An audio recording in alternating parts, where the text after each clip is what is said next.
he's a pioneer in AI-enhanced creativity and storytelling. And that was more or less like my first product. Oh, you sold those. Okay. Yeah. Oh, like for me, like video editing and compositing, like motion graphics, like that was a big part of like my creative work. So yeah, like on one side, I do consulting, which is usually with together with developers.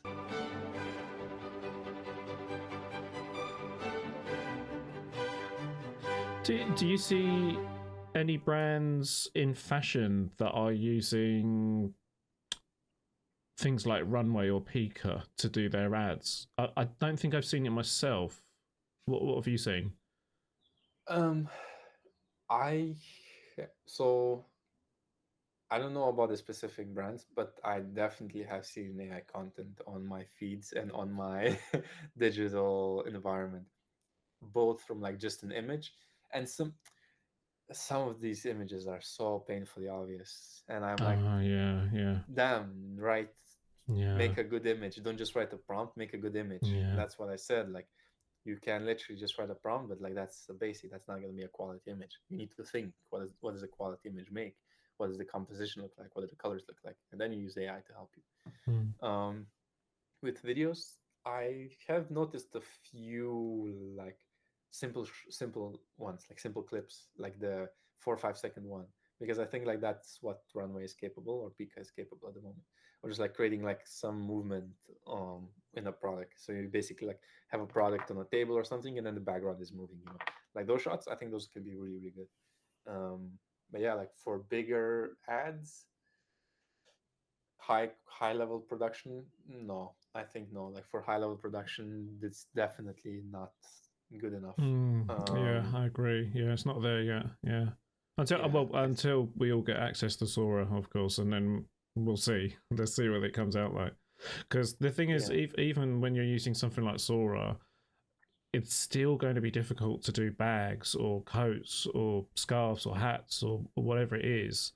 Like I mean, I've tried playing around with bags in Runway, but it just distorts too quickly. Same with watches and all these simple products. Just messes them up. It's just not worth the time. That's why you've got to do some of it in 3D still, because mm, Runway just can't do it right now. Yeah. yeah, there's a lot of things that I can do. That's Mm. also the thing. That's why like leveraging what you already know is for me I think the best way, because if AI can do it, and if you don't know how to do it, well, then kind of you're done, right? But like if you know how to do it and you just use AI to help you do it, like I think you have a lot of power. Okay, so just off camera a moment ago, we were talking about your work that you did with Coca-Cola. Could you talk more about that?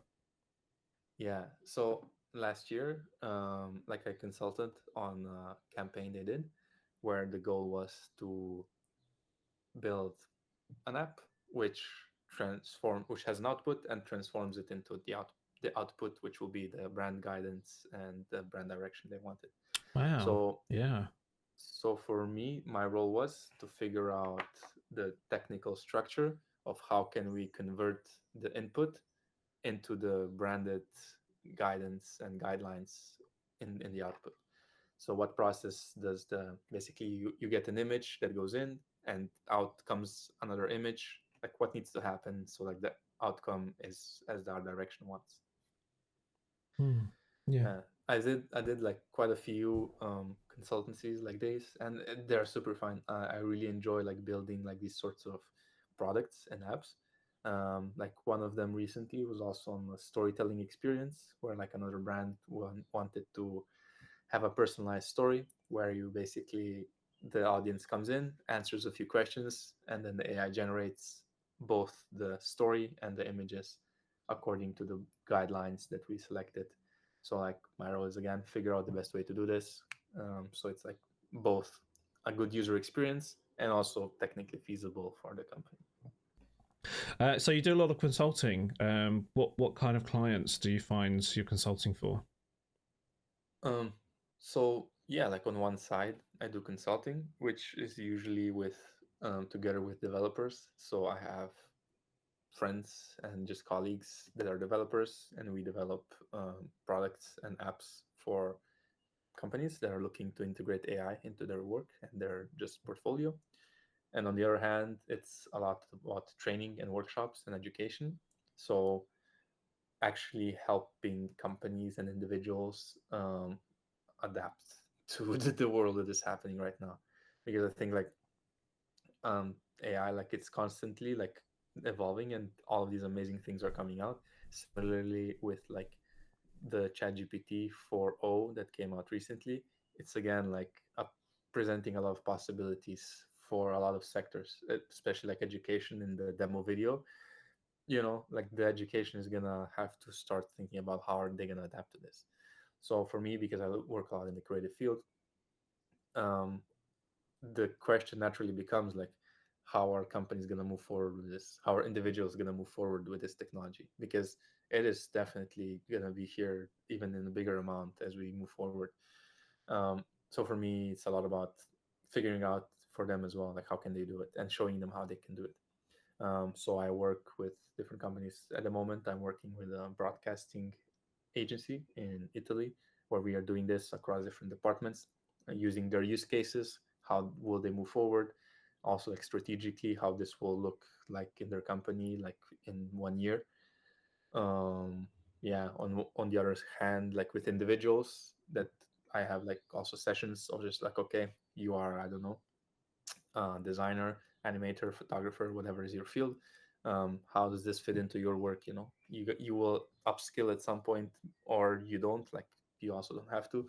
But the fact is that like this technology is here and it is affecting us daily. So kind of have to find our way here. Like how are we gonna exist here? So yeah, I help people do that. I help companies do that, and just teach like technically as well, like how does stable diffusion work, how does invoke work, how does runway work, how does an LLM work, you know.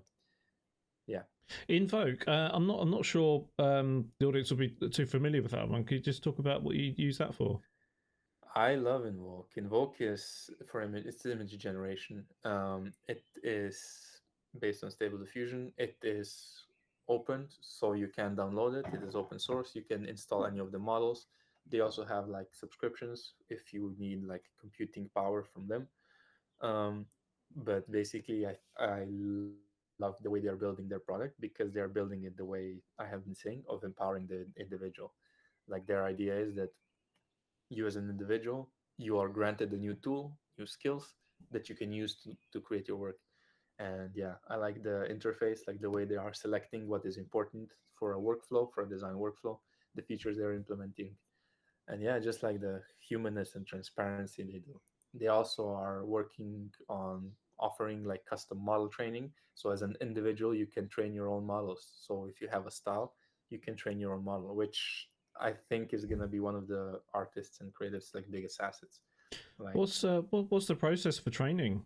I've never actually done it. I always see train your own model on places like Runway and so on, but I'm like I don't know if I'm ready to start doing that yet. yeah, so with Invoke, I'm not sure it. I haven't tried it with them yet.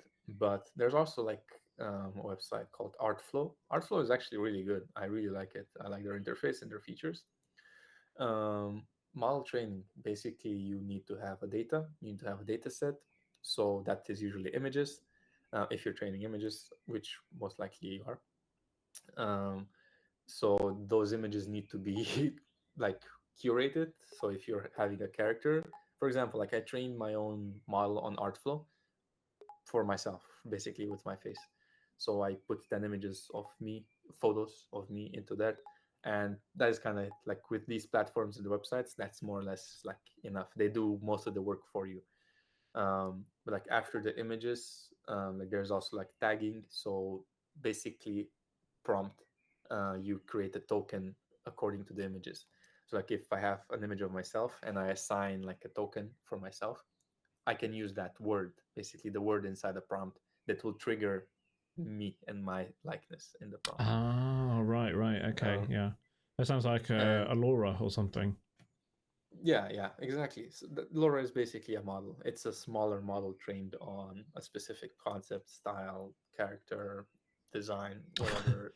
The That is data a set is. very easy to understand explanation of Laura's. I wish when I was trying to figure out what these things were, there was no one condensing it into like 10 words. They were just doing a whole 10 minutes going through all this technical jargon. I'm like, I still don't know what it is, but I have learned a little bit more about AI though.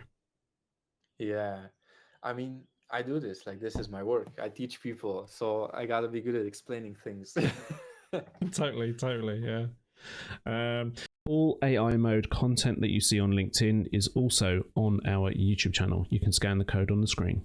Hey guys, it's James here. So, are you at creating AI video or AI images? If so, this is the place for you. So, each month I do a competition where there is a first place, second place, and third place winner for each category.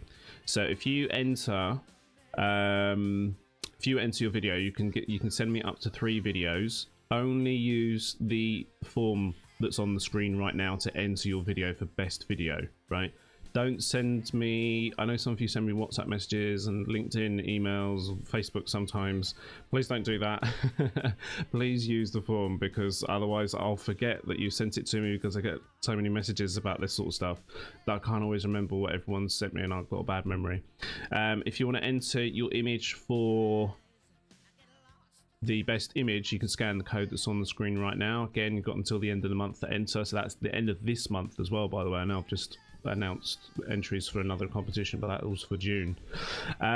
So let's say like you enter by the end of month 1, people have got until the end of month 2 to vote for you. Some people still keep voting past this date. Sometimes I go into the form and I'm like, why are people still voting? I've announced the winner already. Why are people still voting? Anyway, so if you ever want to see the entries for any of the previous competitions, you can go to the link that's on the screen right now. Just go and scan that, or type in the little bit.ly link or whatever I'll put there. That's where I put all the entries, is there. So it goes out on my personal YouTube, 2.6k, goes out onto the AI mode YouTube channel. I've got 20 subscribers, not many at the moment. Goes out on the AI mode LinkedIn page, got 300 subscribers on there at the moment. Goes out on my own profile, I've got about just under 5,000 followers on there, and then I also post into groups as well, so you're tagged in all of the posts. So don't think of this as a competition, just think of this as a little bit of advertising for you, because your name gets mentioned, your work gets seen, your name is right next to the video as you see it, so it's very easy for people to vote for you. If you want to send the voting link to people, I thought I'd put it in here to make it easier. Just scan the code that's on the screen right now. It'll take the person to the place where they need to vote, and again, same for the best image, they can vote there. Yep, that's it. So if you're interested in taking part or just having your work advertised, then please get in contact with me. You know, I give out awards every month to people, so this is good to have on your CV. You know, if you're out of work right now, it's good for that. And also, it's just good for your personal profile. I mean, I'm not like mega influencer or anything like that, but I do post it into a lot of places. So I post it into groups, post it on my own profile, get shared, you get tagged. You know, this is like a good ad for you if you're looking for work. So there's also that, and plus, you know, it's just good to keep your face being seen on LinkedIn. This is how you get work. All right, until next time, I shall see you soon. Good luck in the competitions, and vote for other people, please. Read the rules, please read the rules on those links. Thank you. All right, bye.